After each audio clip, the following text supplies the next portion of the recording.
Hey you guys, so I thought I made a part 2 about life in America video.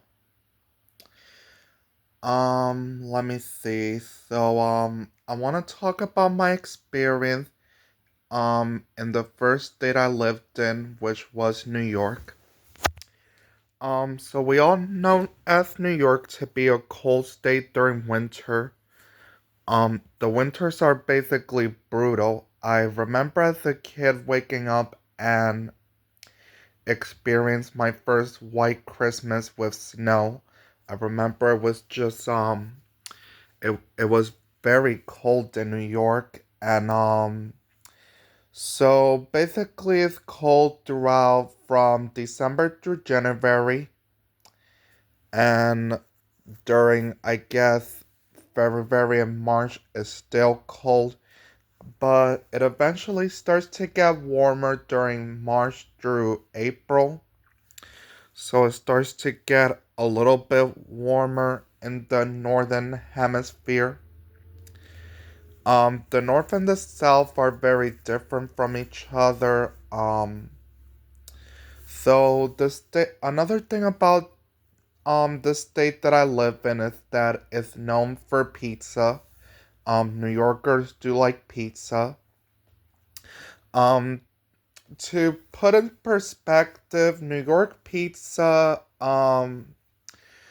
their pizza is delicious, but is also a mix of greasy.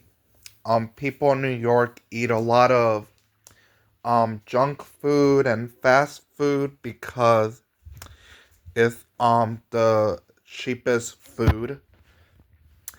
Um, I mean, I'm sure people in New York try to eat healthy, but mostly people get around by eating a lot of junk food. And then there's this what's it called? There's this transportation called the subway train.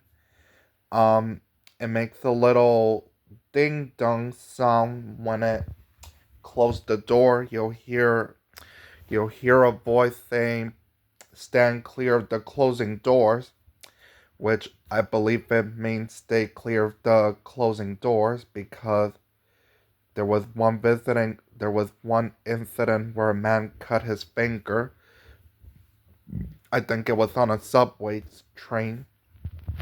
So New York has a bunch of different subway train, and depending on which train you're going, they'll take you to right where you need to be. So in New York there's a lot of city buses, there's trains.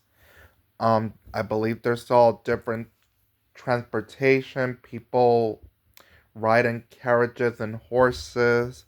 Sometimes people take the ferry, which I did not like as a kid because it went too fast. I don't like going on the ferry. But yeah, there's the ferry that you could take to the Statue of Liberty. And then in New York, there's also a bunch of Chinese restaurants. They're really good. I love the Chinese restaurants in New York. I believe everywhere in North America, there's a bunch of Chinese restaurants. Well, not just